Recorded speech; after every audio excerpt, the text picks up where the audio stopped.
안녕하세요. 두부입니다. 제가 오늘 소개하고 싶은 책은 양자오 저자의 전국책을 읽다입니다. 뒷페이지를 먼저 살펴볼까요? 고전 원전 독해를 위한 기초 체력을 키우는 책. 요 노란색 글씨로 되어 있는 설명이 정말 이 책의 정수를 잘 표현해준다고 생각해요. 그럼 양자오 씨가 누군지 한번 살펴보겠습니다. 부분만 읽을게요. 양자오, 중화권의 대표 인문학자, 언론, 출판, 교육 분야에서 다채롭게 활약했다. 라디오 방송국 뉴스 98의 시사 프로그램 진행자이며 청핀 서점에서 일반 대중을 상대로 10년 가까이 서양 고전 강좌를, 최근에는 동양 고전과 중국 지성사 강좌를 진행해온 참여형 인문학자이기도 하다. 전국책이 뭔지 모르셔도 됩니다. 오히려 그런 분들께 추천드려요. 양자오 씨와 전국책의 매력으로 초대하는 책이거든요. 제가 가지고 있는 책들만 소개를 해드릴게요. 먼저 오늘 함께 읽을 전국책을 읽다. 그 다음은 고전 강의 1, 종의 기원을 읽다. 맞아요. 다윈과 진화론을 배울 수 있는 책입니다.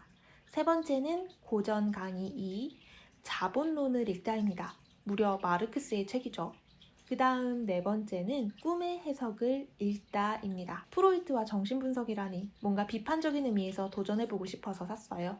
그리고 다섯 번째는 슬픈 열대를 읽다. 레비스트로스와 인류학에 대해서 배울 수 있답니다. 이외에도 여러 권이 더 있어요. 이미 눈치채셨겠지만 저는 유유출판사 덕후입니다. 재미있는 기획과 깔끔한 편집 정말 좋아하는데요. 더 사고 싶어서 호시탐탐 노리고 있어요. 왜 그렇게까지 제가 이 시리즈에 열광하는지는 뒤에서 말씀드릴게요. 책과 저자, 출판사를 살짝 엿보았으니 본격적으로 읽을 준비를 해볼까요? 저는 독서할 때 이것저것 준비물이 많이 필요한 편이에요. 먼저 독서대와 포스트잇이 좀 필요해요. 마음에 와닿는 구절을 표시할 때마다 활용하고 있어요. 그 다음엔 펜과 색연필도 필요해요. 중간중간 메모하는 걸 좋아하거든요. 좀 저는 두꺼운 종이를 좋아하는 편이라서 두꺼운 노트를 준비했고요. 오늘은 표지와 잘 어울리는 갈색과 연두색을 써보려고 해요. 마지막으로 오늘 읽을 책까지. 자, 준비가 끝났습니다. 전국책의 배경인 전국시대를 처음 들어보시는 분들도 있을 것 같아요. 전국시대는 기원전 403년부터 역시 기원전 221년까지 이어졌던 시대예요. 간단히 말하자면 중국 역사상 가장 혼란스러웠던, 전쟁이 끊이지 않았던 시대입니다. 사실 그래서 이름도 전국시대인 건데요. 싸울 전, 그리고 나라국. 수많은 나라들이 계속해서 싸움을 벌였던 그런 시대였던 거죠. 전국시대를 양자오 씨는 가장 혼란하고 타락했던 시대였다고 말해요.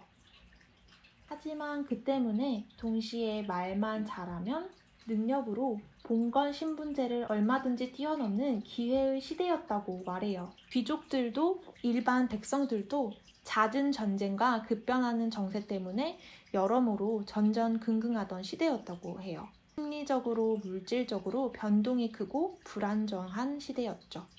그때 말빨과 지략으로 기회를 거머쥔 사람들이 바로 이 책의 주인공인 책략가들입니다. 전국시대의 책략가들은 특히나 엄청난 입담의 소유자들이에요. 입담 하나로 귀족들의 심리와 인간의 마음을 뒤흔들었으니까요. 양자오 씨가 아니었다면 실제 그들의 실력이 어느 정도였는지 영영 몰랐을 거예요. 하지만 양자오 씨의 풀이를 읽고 있으면 나 같아도 정말 혼이 빠지겠는걸? 하고 놀랄 수밖에 없더라고요. 하지만 양자오 씨는 이 책략가들을 아주 긍정적으로 보지는 않았습니다.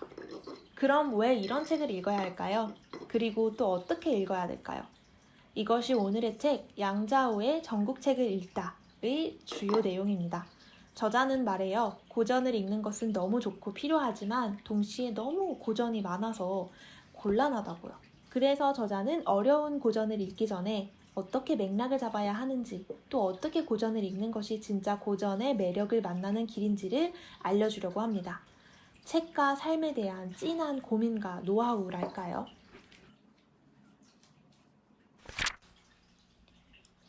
양자호 씨가 중요한 고전을 뽑고 다시 그 중에서도 추리고 추린 몇 개의 단락, 그리고 그에 대한 양자호 씨의 풀이, 그 노력의 산물이 바로 이 책입니다. 그 수많은 고전 중에서 어떤 기준으로 단락들을 고르셨을까요? 고전 가운데 독자들이 쉽게 공감할 만한 내용을 고르는 한편 가장 이질적인 정보를 전달할 수 있는 내용을 선택함으로써 독자들이 시공간을 뛰어넘는 신선하고 신기한 경험을 얻을 수 있도록 노력했습니다. 굉장히 모순적이죠? 공감은 가지만 이질적인?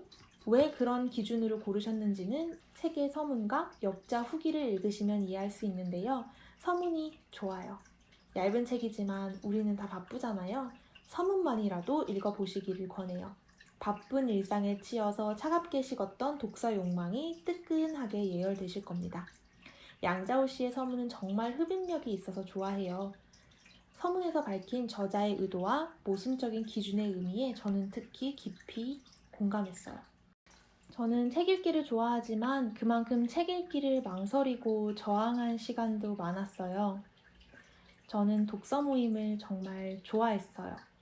독서 모임에서만큼은 정말 나답게 말하고 생각하고 있다는 느낌을 받아서 좋아했던 것 같아요. 제 안의 고민이나 질문과 만나는 구절을 책에서 찾아서 사람들과 나눌 때 살아있다는 느낌을 받았어요. 좀 오글거리나요? 하지만 학교 공부, 취업 준비가 아니라 하고 싶어서 하는 책 읽기였기 때문에 정말 재밌었던 것 같아요.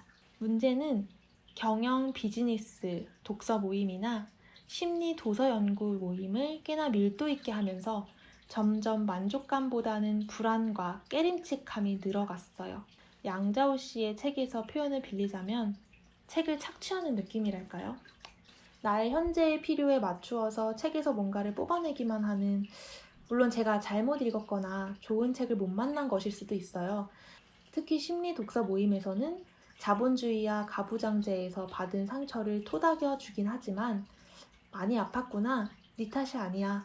우리도 그렇게 상처받았어. 자, 그럼 이제 책도 읽고 상처를 치유하는 삶을 살려면 돈을 많이 벌어야 돼. 그래야 가능해. 다시 돌아가.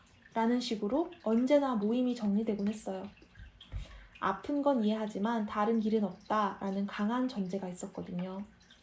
가장 필요한 부분에서 도움이 안 되는 책 읽기에 회의를 느꼈어요. 책 읽기가 다른 길을 내는 것으로 이어지면 좋겠는데 이미 철저히 나 있는 길에서 더 잘 달리기 위한 궁리만 한다는 느낌이었죠. 그런 느낌 때문에 한동안은 책 읽기를 아예 안 하는 시기를 보냈어요. 그러다가 인문학 독서를 하면서부터 무엇이 불만이었는지 또 어떻게 다르게 읽어야 하는지를 본격적으로 고민하고 배우고 연습했던 것 같아요. 양자호 씨의 고전 읽기가 저에게 많은 가르침을 주었고 새삼 왜 양자호 씨의 읽다 시리즈를 이렇게 열심히 영상으로 만들고 있는지 고백하게 됐네요. 특히 제가 좋았던 부분을 좀 더 읽어드릴게요. 오늘날 현실과는 전혀 다른 사실들이 던져주는 지적 자극에 좀 더 흥미를 느낍니다.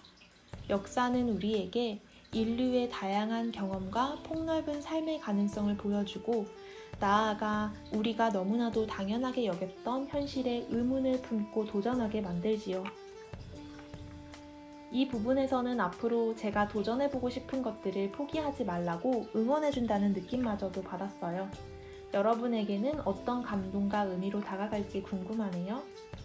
얇지만 깊은 책. 전국 책을 읽다에 대한 저의 소개는 여기까지입니다. 양자호 씨의 책략가들에 대한 생각과 해석이 궁금하시다면 또 고전을 읽는 노하우와 고민을 배워보고 싶으시다면 유유출판사 양자호 저자의 전국 책을 읽다를 읽어보시기를 추천합니다. 그럼 이만 마치겠습니다.